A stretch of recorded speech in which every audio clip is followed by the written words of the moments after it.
कैसे हैं आप लोग? नए टॉपिक में मैं समझता हूं आप लोगों को धीरे धीरे कुछ चीजें समझ में आनी शुरू हुई होंगी। कल मैंने इन्वायरमेंट, पर्यावरण क्या है, पर्यावरण के संघटक क्या क्या हैं, कंपोनेंट्स क्या क्या हैं, we have discussed about lot of things. Now we are going to start philosophy related to environment and human relation. एक बड़ी इंटरेस्टिंग बात है, ये हमेशा इन्वायरमेंटलिस्ट और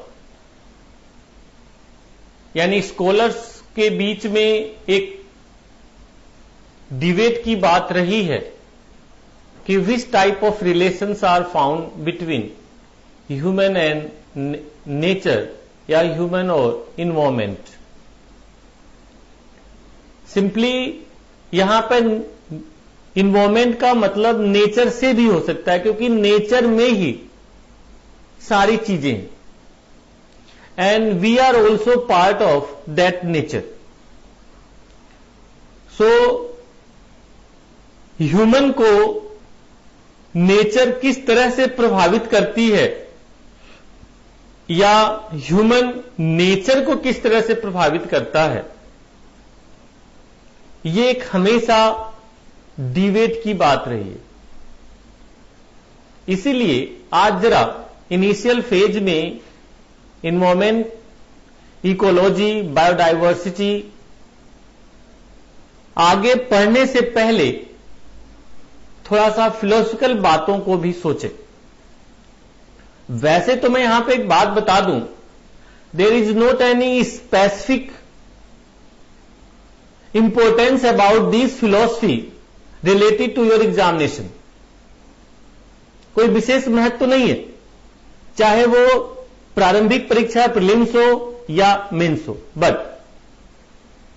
इन्वायरमेंट को समझने में, आज इन्वायरमेंट में हो रहे चेंजिंग को समझने में ये एक बहुत बड़ा रोल प्ले करता है। और इसी के बेस पर आगे जो नए नए कॉन्सेप्ट्स आते हैं, जैसे आप लोगों ने सुना होगा सस्टेनेबल डेवलपमेंट या और नए नए कॉन्सेप्ट्स आ रहे हैं, वो इन सभी फिलॉसफी से ही रिलेटेड है। सो आज मैं इन फिलॉसफिकल बातों पर थोड़ी चर्चा करना चाहूंगा। तो let us start.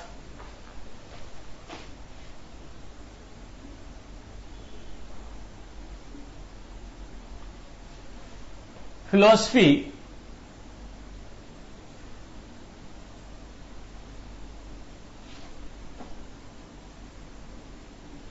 related to human या environment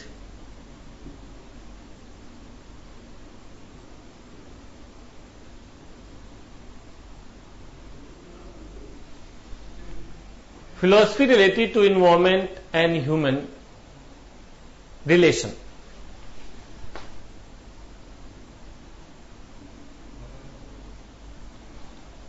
इस चीज को यानी कि हिंदी में हम कह सकते हैं मानव या पर्यावरण, मानव के बीच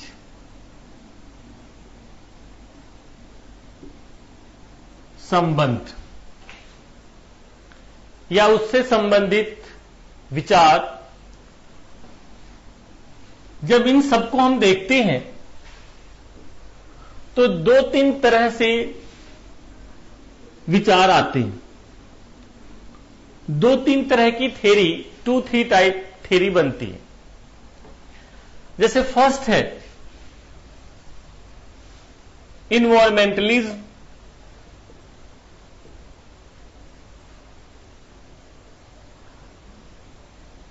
The first theory is environmentalism or determinism. पर्यावरणवाद या निश्चयवाद, नियतिवाद. The first theory is environmentalism or determinism. Second theory is possibilism.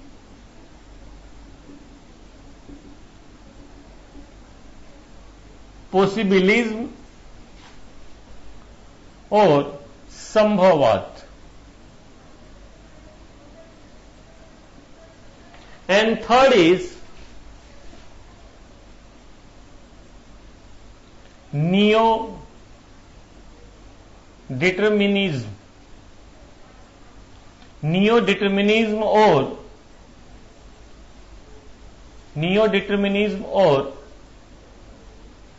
stop and go determinism. तो कई सारी थ्योरी हमारे स्कॉलर्स ने propound की है, प्रतिपादित की है. इसमें पहली थ्योरी देखते हैं पॉसिबिलिज्म.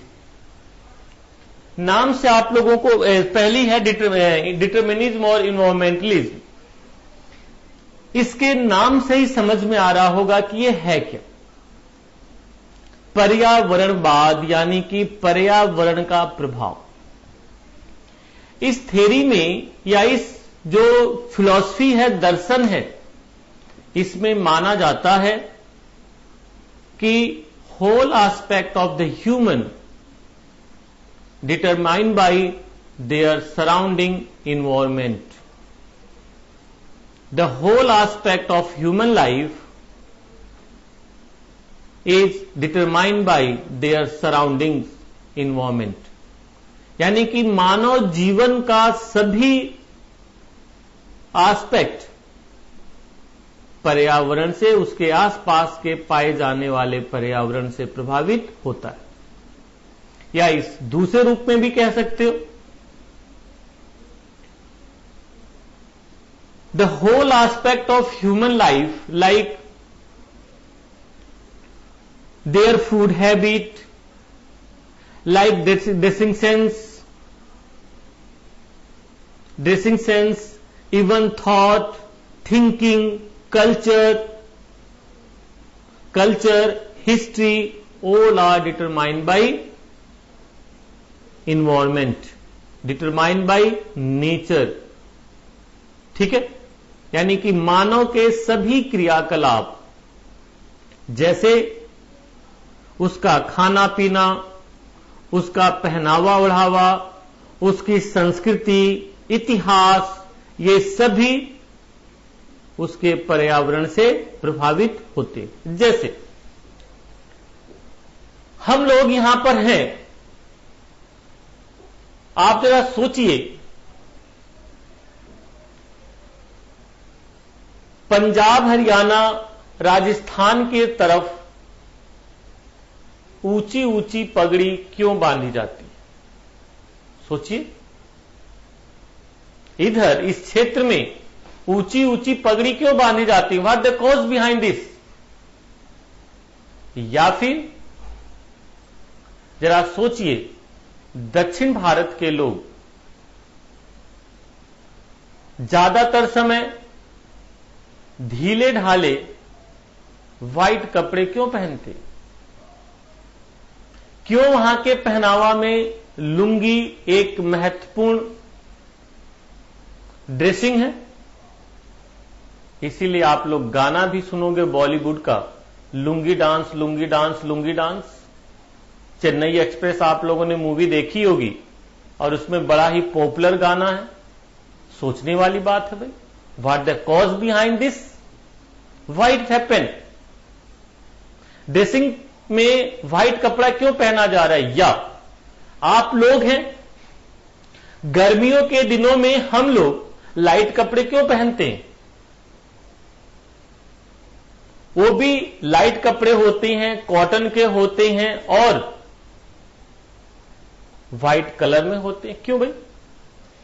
यानी कि आपका जो पहनावा है वो उसके सराउंडिंग से प्रभावित हो रहा है। जैसे मैंने अभी कहा, दक्षिण भारत में यदि वहां पर ढीले ढाले कपड़े, सफेद कपड़े,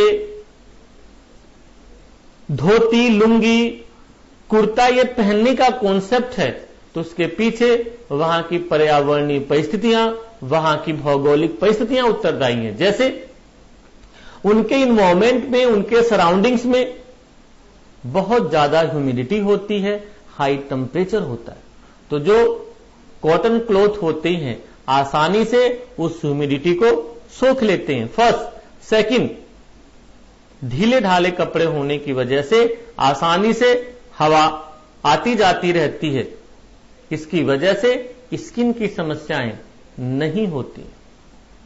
जैसा अभी मैंने कहा कि भारत के उत्तर पश्चिमी भाग में, in the region of Punjab, Haryana and Uttar Pradesh, why there is a concept of pagri. क्यों पगड़ी बांधी जाती है? तो सिंपली यू कैन से ये रीजन बहुत ज्यादा गर्म है और शुष्क है। तो गर्मियों के दिनों में सपोज आप बाहर निकलते हैं तो ऐसे में धूप यदि आपको लगती है तो तुरंत डिहाइड्रेशन हो सकता है और सर से ही सबसे ज्यादा पसीना निकलता है।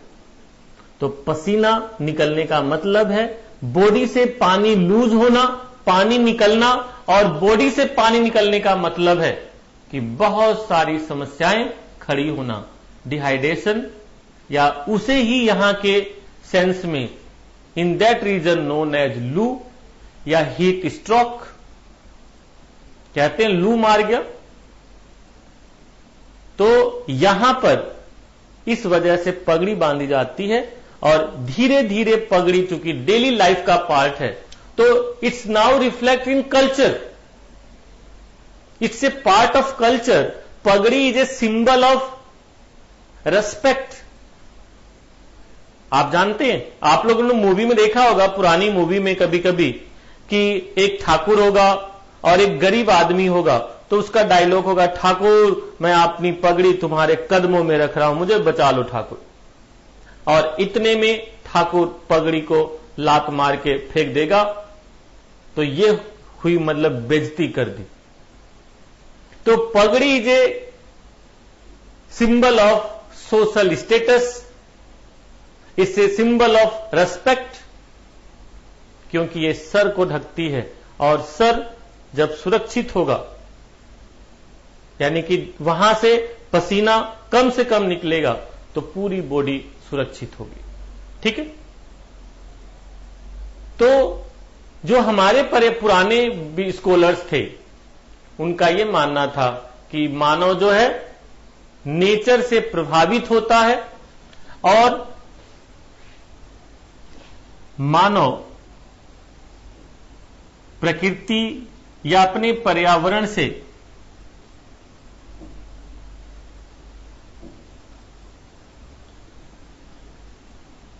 प्रभावित होता है और वह उसका एक छोटा सा भाग, वह उस पर्यावरण से बाहर नहीं जा सकता है। पर्यावरण जैसी परिस्थितियां उपलब्ध कराएगा, मानव वैसी ही काम करेगा। जैसे आप देखते होंगे कि जलोढ़ मैदानी क्षेत्र में घनी जनसंख्या पाई जाती है, अधिक संख्या में लोग रहते हैं। तो क्यों लोग रहते हैं? क्योंकि यह मैदान उपजाऊ होता है, लोगों के लिए आसानी से खाना पीना उपलब्ध होता है, तो अधिक से अधिक संख्या में लोगों का पोषण होता है और अधिक से अधिक लोग रहते हैं। It's a very simple phenomena. ठीक है? तो पर्यावरणवाद मानव का प्रकृति पर निर्भरता प्रदर्शित करता है। मैंने आप लोगों को बताया भी था, जब मैंने फिनोमेना रिलेशन में पिछली क्लास में बताया था कि शुरू में मानव जंगल में रह रहा है और प्रकृति द्वारा निर्धारित हो रहा है। ठीक है, तो इसीलिए किसी विद्वान ने कहा है कि मानव के सभी क्रियाकलाप, रहन सहन, खाना, आचार विचार, संस्कृति सभी उसी से प्रभावित होते हैं। ठीक है, संस्कृति के एस्पेक्ट भी देख लीजिए। आप वर्ल्ड में जहां कहीं पर भी जाओगे, जहां मैदानी भाग होंगे, वहां के जो गीत संगीत होंगे उसमें विशेष रूप से खेत खलिहानों की बातें होंगी। वहां के कभी गाने सुनिए, लोकगीत सुनिए। आप लोग गंगा के मैदानी भाग में रह रहे हैं, you are living in different part, either Punjab, Haryana, Uttar Pradesh, Bihar, इस पूरे रीजन में आप लोग जब गाने सुनेंगे तो उन गानों में, गीत संगीत में विशेष रूप से खेत खलिहानों की बातें होती हैं। आप लोगों ने दिलवाले दुल्हनिया ले जाएंगे, उसमें मूवी सुनी होगी कि खेतों में फूल खिले, सरसों के फूल खिले, इस टाइप की बातें। आ जाओ परदेसी तेरा देश बुलाए है ना गाना। या फिर आप लोगों ने जब भी मेट मूवी देखी होगी, उसमें देखो खेत खलिहानों की बातें हो रही हैं। तो कारण जो सराउंडिंग्स में, तो जो लोग नदियों के किनारे रहते हैं उनके गीत संगीत में, उनके संस्कृति में नदियों की बातें होती हैं। जैसे कभी आप लोग वेस्ट बंगाल की मूवी देखिए, बंगला मूवी देखेंगे तो बंगला मूवी में आपको विशेष रूप से नदियों की, तालाबों की, नाव पर बैठे हुए आदमी की गाने की बातें होती हैं। आप लोगों ने टीवी पर ऐड आती है फेविकॉल की, इस समय कभी देखा करिए, उसमें आदमी एक नाव पर बैठा हुआ और एक लेडी भी नदी पार जाना चाह रही है। तो कुछ कुर्सियां लदी हुई हैं, वो ये है कि वजन मतलब पूरा है, तो आदमी उनको कुर्सियों को पानी में ढकेल देता है और उस लेडी और बकरी को अपनी नाव पर बिठा लेता है। गाना बैकग्राउंड में चल रहा है। इसीलिए कभी आर.डी. बर्मन के सॉन्ग सुनिए तो उसमें वो माझी रे मेरे साजन हैं उस पार तू उस पार। इट मीन्स कल्चर जो भी है ये सभी नेचर से डिसाइड होती है। इस विचारधारा के विशेष रूप से मानने वाले आप लोगों ने अरस्तु का नाम सुना होगा, हेकेटियस का नाम सुना होगा। हेकेटियस यानी कि फादर ऑफ ज्योग्राफी। हेरोडोटस का नाम सुना होगा, father of history.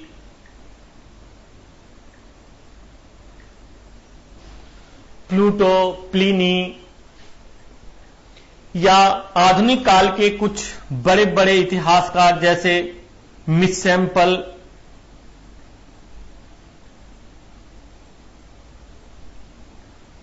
Miss sample एक बहुत ही प्रसिद्ध इतिहास जोग्राफर थी। She was great geographer of USA.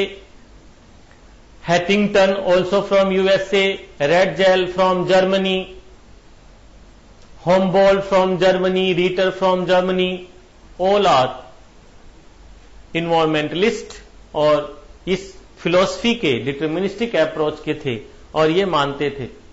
ठीक है, तो इस विचारधारा के मानने वाले, इस फिलॉसफी के मानने वाले लोग नेचर में ही रहते हुए उसी में अपनी पॉसिबिलिटी ढूंढते थे।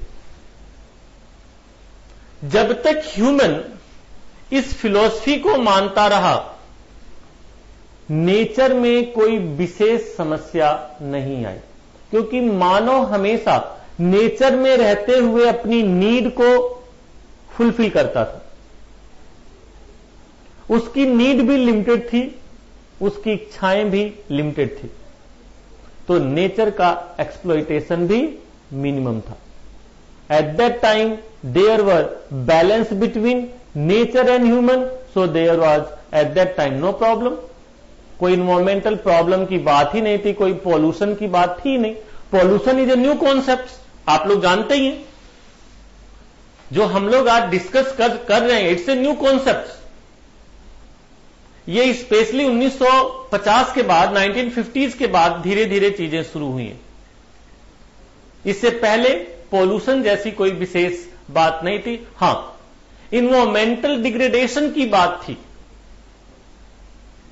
What difference between environmental degradation and environmental pollution we will discuss later. इस पर हम लोग डिटेल चर्चा करेंगे।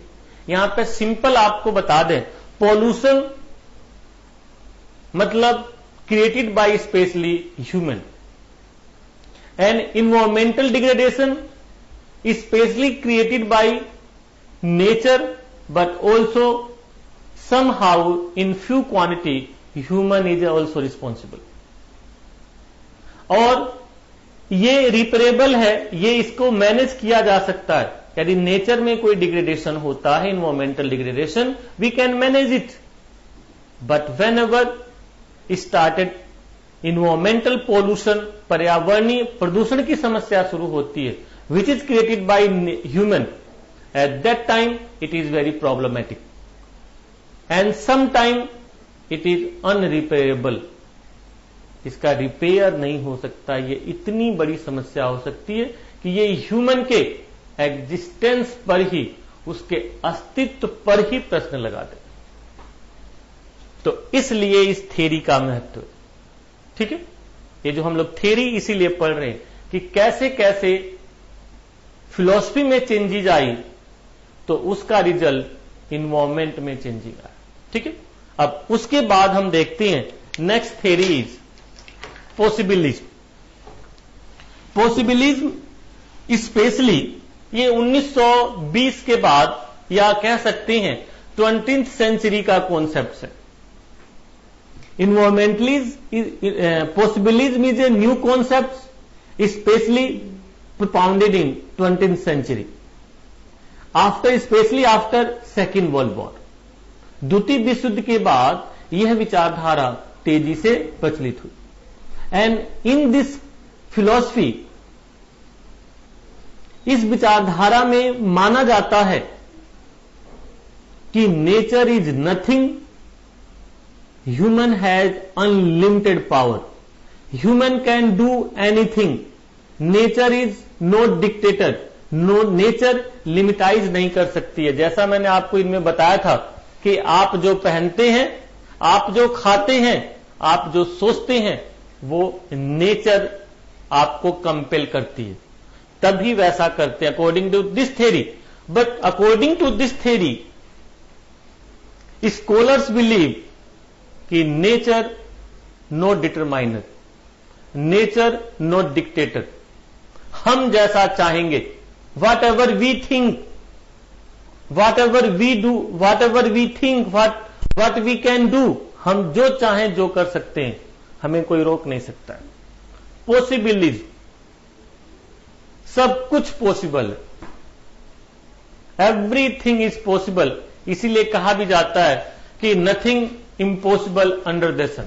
इस फिलॉसफी का एक सिंपल सेंटेंस है, nothing is impossible under the sun. इस सूरज के नीचे कुछ भी असंभव नहीं है, हर कुछ संभव है। जब ह्यूमन ने यह मान लिया कि नेचर तो एक तरह से निसहाय है, नेचर वीक है, जैसे चाहे आदमी नेचर में पाए जाने वाली चीजों को यूज कर सकता है, इसका रिजल्ट ये रहा कि ह्यूमन ने नेचुरल रिसोर्सेज को मैक्सिमम यूज करना शुरू कर दिया। इस फिलॉसफी के एक बहुत बड़े समर्थक थे, सपोर्टर थे, जीन ब्रून्स। जीन ब्रून्स ने एक बात कही कि रिसोर्स होते नहीं है, संसाधन होते नहीं है, संसाधन रिसोर्स बनाए जाते हैं। जैसे उन्होंने एग्जाम्पल दिया कि आज से 150 ईयर पहले भी इस सरफेस के नीचे पेट्रोलियम था, नेचुरल गैस थी, no doubt, yes this true, but ये रिसोर्स तब बना जब 1859 में कर्नल ड्रेक ने यूएस के पेंसिल्वेनिया में इसको एक्सप्लॉइट किया, इसका विदोहन किया, इसको निकाला और इसको एक्सट्रैक्ट करके diesel, petrol, kerosene, Vaseline, different kind of products उसने बनाए और उसी का रिजल्ट देख रहे हो। आज दुनिया बदल गई है कि नहीं? तो उन्होंने यही कहा कि नेचर कुछ है नहीं, मानव जो सोचे वो कुछ भी कर सकता है। जैसे एक बात आप सोचिए, अकॉर्डिंग टू नेचर कोई भी आदमी तो ग्रेविटी के अपोजिट आकाश में नहीं जा सकता। कोई जा सकता है क्या ऊपर? No one. बट आज आप जा सकते, आज आप जाते हैं, प्लेन चलती, और उससे भी आगे बढ़ के हम लोगों ने रॉकेट बना लिया। हम समझ गए इस बात को कि यस, इसके वेलोसिटी देते हैं, पलायन वेग देते हैं, तो कोई भी चीज अर्थ की ग्रेविटी के अगेंस्ट भी ऊपर जा सकती है। यानी कि इस इन्वायरमेंट से, इस एटमॉस्फेयर से आगे निकल के कहीं और भी जा सकती है।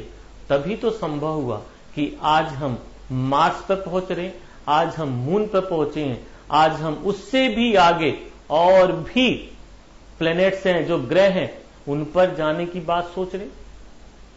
तो इस विचारधारा में, ये बेसिकली विचारधारा जो फिलॉसफी है, फ्रेंच फिलॉसफी है, फ्रांस में डेवलप हुई, और कुछ फ्रेंच स्कॉलर्स थे लाइक लेफेब्रे,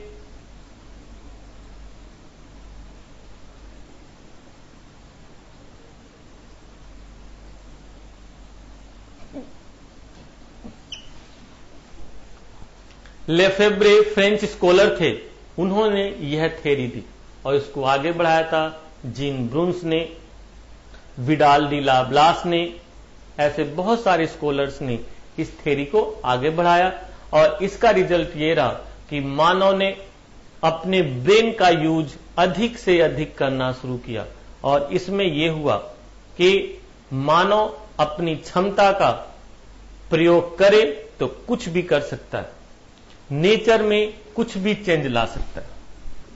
इसी का परिणाम यह हुआ, इस फिलॉसफी का रिजल्ट यह हुआ कि ह्यूमन ने बहुत तेजी से ऐसे बहुत सारे नेचुरल रिसोर्स का एक्सप्लॉइटेशन शुरू किया जो पहले लोग नहीं करते थे। मानव ने अपनी टेक्नोलॉजी बढ़ाई, टेक्नोलॉजी अपग्रेड किया, और आज सोचिए कि 5, 6, 7, 8 किलोमीटर गहराई से पेट्रोलियम, नेचुरल गैस, बहुत सारी चीजों का हम लोग एक्सप्लॉइटेशन कर रहे हैं। ठीक है? तो अब आप कहेंगे कि इसमें बुरा क्या है? बात सही है, क्योंकि बुरा यह हुआ कि जब पृथ्वी के गर्भ में, यदि पृथ्वी ने इतनी गहराई में चीजों को छुपा रखा था, तो इस निर्ममता से दोहन के लिए नहीं छुपा रखा था, है कि नहीं? मानव ने निकाला उसको, और आज जब बहुत तेजी से हम लोग फॉसिल्स फ्यूल यूज कर रहे हैं, like coal, petroleum, natural gas, and due to that now we are facing problem of global warming. Problem of global warming increasing day by day, और उसका रिजल्ट तो अब यहां तक सामने आ रहा है कि ह्यूमन का एग्जिस्टेंस रहेगा कि नहीं रहेगा। बाकी क्या तो छोड़ दीजिए, जितने भी चाहे जीव जंतु हैं, ह्यूमन भी तो उसी बायोस्फीयर का पार्ट है। मैंने बताया था, उस बायोस्फीयर में ह्यूमन रहेगा कि नहीं रहेगा। ठीक है? तो यहां पर फ्रेंच फिलॉसफी का, यानी कि इस पॉसिबिलिज्म का प्रभाव यह रहा कि नेचर में बहुत तेजी से एक्सप्लॉइटेशन शुरू हुआ। यानी कि इस फिलॉसफी में नेचर को महत्व दिया गया, इन्वायरमेंट को महत्व दिया गया, सिग्निफिकेंस इन्वायरमेंट का माना गया, बट यहां पर ह्यूमन को माना गया। और ह्यूमन को जब मान लिया गया तो ह्यूमन ने बहुत तेजी से नेचुरल चीजों का एक्सप्लॉयटेशन शुरू किया।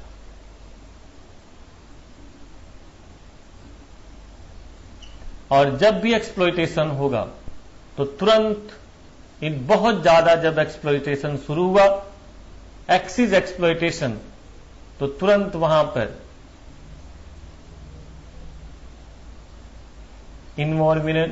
इन्वायरमेंटल पॉल्यूशन की प्रॉब्लम शुरू हो गई।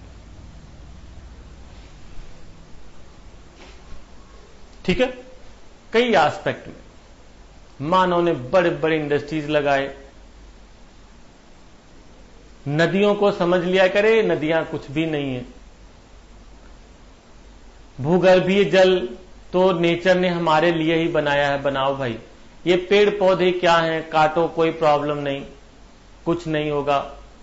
और उसका परिणाम ये हुआ कि बहुत तेजी से urbanisation, industrialisation, deforestation, agricultural expansion बढ़ा और चीजें बदलती चली गई। ठीक है, इससे वैल्यूज बदले। इसमें ये जो जब इन्वायरमेंटलिज्म हावी था तो वैल्यूज हमारी थी कि नेचर से हम पाते हैं तो नेचर को हमें प्रोटेक्ट करें, नेचर से हम पाते हैं तो नेचर को हम प्रोटेक्ट करें। बट यहां पे यह हुआ कि नेचर हमें देती नहीं है, नेचर से हम ले लेते हैं। कैसे भाई? अपने ब्रेन का यूज करके। तो तुरंत वैल्यूज भी बदल गई। यानी कि अब यह हुआ कि नेचर को इतनी देखभाल की जरूरत नहीं, इतनी संरक्षित करने की जरूरत नहीं है, कुछ भी हम जब चाहे बना सकते हैं, कुछ भी हम जब चाहे कर सकते हैं। तो धीरे धीरे मानव नेचर से दूर होता चला गया और उसी का परिणाम यह हुआ कि इन्वायरमेंटल प्रॉब्लम बहुत सारी देखिए शुरू हो गई। ठीक है, अब उसके बाद तीसरी जब बात आई, एक्चुअली कुछ एक विद्वान ऐसे भी थे, उन्होंने कहा कि भाई ये भी प्रॉब्लमैटिक है, ऐसा भी नहीं कह सकते कि सिर्फ नेचर पे ही, नेचर ही ह्यूमन को डिसाइड कर रही है। ह्यूमन भी नेचर को डिसाइड कर रहा है और नेचर ह्यूमन को डिसाइड कर रहा है। और उन्होंने कहा इसमें कोई शक नहीं कि ह्यूमन नेचर का ही एक पार्ट है, तो ह्यूमन को नेचर के अगेंस्ट नहीं जाना चाहिए। अब ऐसा भी नहीं हो सकता कि नेचर जो कहे वैसा ही करे, यानी अकॉर्डिंग टू इन्वायरमेंट की करे। इन्वायरमेंट तो ये कहता है कि भाई आप आप जंगल में जाएं अभी भी और वही हंटिंग करें, वही शिकार करें, वही मतलब जैसे आज से 50,000 साल पहले, 1,00,000 साल पहले, 10,000 साल पहले मानव रहता था, वैसे ही रहे। Could it possible? क्या संभव है? I think no. अब हम लोग इस स्टेज में पहुंच गए हैं कि यह संभव नहीं।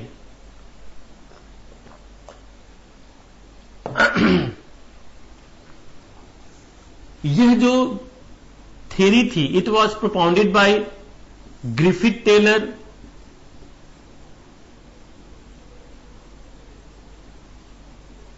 Griffith Taylor was Australian geographer और उन्होंने यह थ्योरी दी थी। नियो डिटर्मिनिज्म में उन्होंने कहा कि भाई देखिए, मानव को भी नेचर में रहते हुए ही काम करना चाहिए, नेचर के अगेंस्ट नहीं जाना चाहिए। नेचर में यदि हम रहते हुए काम करते हैं, जैसे अच्छे कपड़े भी पहनने हैं, इंडस्ट्रीज भी जरूरी है, पर क्या यह कोई जरूरी है कि हम इतनी बड़ी मात्रा में फॉसिल्स फ्यूल का ही यूज करें? यदि फॉसिल्स फ्यूल का यूज करते हैं तो क्या जरूरी है इतना ही कार्बन इमिशन करें हम? क्यों ना हम कंट्रोल करें कार्बन इमिशन को, कुछ ऐसी तकनीक बनाएं कि जो CO2 गैस इन्वायरमेंट में रिलीज होती है उसको हम ट्रैप कर लें, SO2 जो गैस रिलीज होती है उसको ट्रैप करें, बाकी कुछ और गैसें निकलती हैं तो कोई बात नहीं, उस पर रिसर्च हो रहे हैं। इसी के संदर्भ में फिर यह बात हुई कि हम ऐसा विकास करें, ऐसी ऊर्जा ढूंढें जो कम से कम हानिकारक हो। तो उसी के कंटेक्स्ट में जल विद्युत की बातें होने लगी। उसी के कंटेक्स्ट में और आगे बढ़ते हुए आजकल बात नॉन कन्वेंशनल एनर्जी की बात हो रही है या रिन्यूएबल एनर्जी की बात हो रही है कि नहीं। रिन्यूएबल एनर्जी की बात हो रही है कि हम सोलर एनर्जी का यूज करें, हम टाइडल एनर्जी का यूज करें, विंड एनर्जी का यूज करें। इससे फायदा यह होगा कि कार्बन इमिशन नहीं होगा। और यही विचारधारा आगे बढ़ते बढ़ते सस्टेनेबल डेवलपमेंट का आधार बनी। 1972 में जब पहली बार रोम क्लब की समिट हुई थी तो उसमें ये सारे विचार धीरे धीरे आए और वही फिर आगे बढ़ते बढ़ते 1992 में रियो डी जेनेरो या 2002 में जोहान्सबर्ग सम्मेलन हुए, समिट्स हुई। उसमें नए नए विचार आगे बढ़ते बढ़ते सस्टेनेबल डेवलपमेंट यानी कि धारणीय विकास की बात, जिसमें कहा गया कि प्रकृति भी जरूरी है, मानव भी जरूरी है।